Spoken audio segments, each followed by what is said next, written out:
halka document baan caawa idinku hayaa anu meel Soomaali wali lagu soo bandhigay ma hayo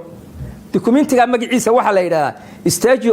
study of centralized political structures for Somalia menu of options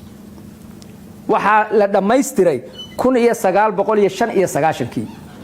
waa documentigii ugu horeeyay ee la soo saaray ee Soomaaliya dawlad xoog loo ishaysataa inay dib uga dhalan lagu soo taliyay documentiga waxa maal galiyay EU waxana loo xil saaray London School of Economics 7 professor oo 8 professor oo ka tirsan oo ninka ugu caansan ee la yaqaan Soomaaliya oo taqaanay yahay professor Ian Lewis natiijadii ay ka soo saareen way asalkana waxa way farta yara ugu hooseysa ninkii akhriya wuxuu ku arki doonaa waxa ku qoran the term Somalia refers to what was formerly known to Somali Republic wixii Soomaaliya dawladda Soomaaliya la oran jiray baan hadda uga hadlaynaa Soomaaliya halka waxa arkaysaa in laga saaray documentiga markii la diyaarinayay wax Soomaali dawladnimo Soomaaliyaba inay meesha ka baxdo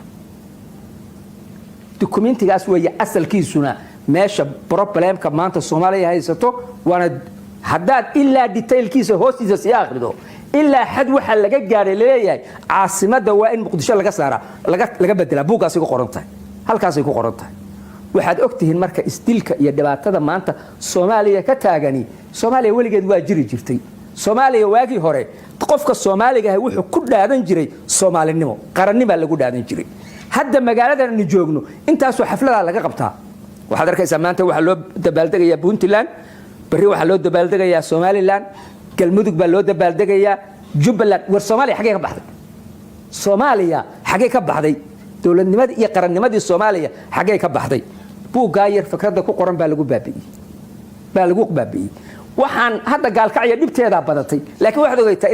inay gaalkacyo ugu horeynin dawlad goboleedka laga dhisay Baydhabo markii la dhisay talaabadii ugu horeysay qaaday muxuu noqday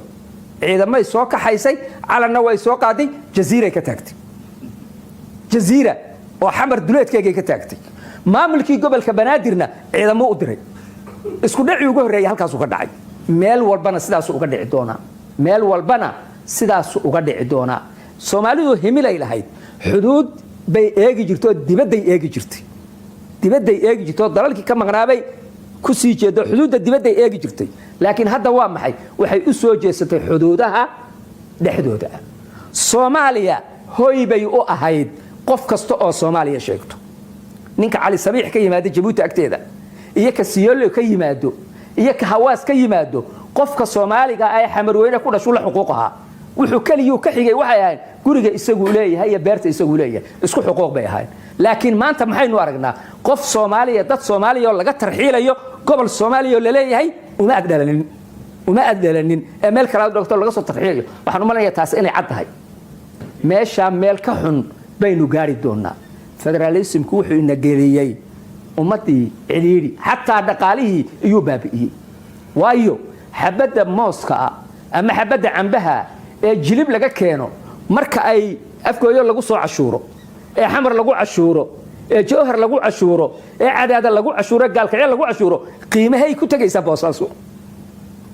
alaabta Boosaaso laga keeno ilaa qolo kastoo dawlad sheegatay waa inay cashuur rays garaysaa waa inay cashuurtaa waa dhaqaalaha iyo ummadii Soomaalida halkaas la galiyay meel kasta waxa laga dhisay dawlad iyo baarlamaan iyo wasiiro kharashka ku baxaya dawlad goboleed kasto ay maamulkeega iyo madaxdeeda iyo baarlamaankeega lagu bixinayo intaasoo iskuul Soomaalida biyo la'aan baa laysay ceelal bay u qodi lahaayeen wax alla waxay qabanayaan ma jirto wax allaale wax maanta ay u hayaan baarlamaanka dawlad goboleedku wax allaale wuxuu hayaa ma jirto meesha markii ugu horeysay magac federaaliyiin soo galaa waxay ahayd waagii gumaysiga wadanka haystay gobolada Soomaaliya kamida buu Talyaanigu wuxuu ku qanciyay isku dayay inuu ku qanciyo inay Soomaalida kale ka duwan yihiin sida daraaddeed say xuquuq u helaan Soomaaliya markay dawlad qaadato waa inay ku mudacaan federaaliyiin la sameeyo falxamdulillah dadkii Soomaalida markaa hogaaminayay gaashaankay u daruureen halka kama soo kicin kii labaad ee ku soo xigay ee Soomaalida lagu baabi'inayay waa kan marka waxaan u maleynayaa bari waxa ka xigta dawladii Soomaaliya jabhada lagu burburiyo cadowba soo hogaamiyay haddana magacii Soomaalinimo dowlad goboleedya bedelay barina waxa ku xigto ogaada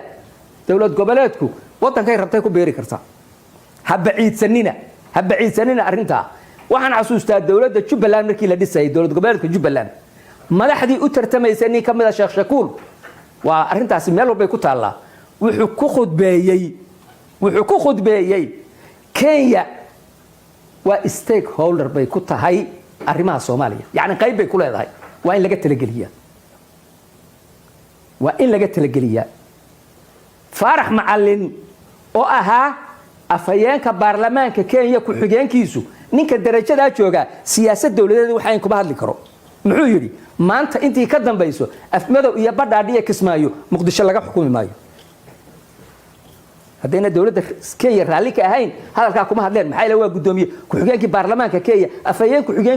xigeenkii buu ahaa anigu waxaan leeyahay bari waxa inoogu xigto dawlad goboleed kastaba kililka laxaad iyo sharaad waxay noqotaba kuwa ha ku biiraan waxaan ku soo gabagabaynayaa arrin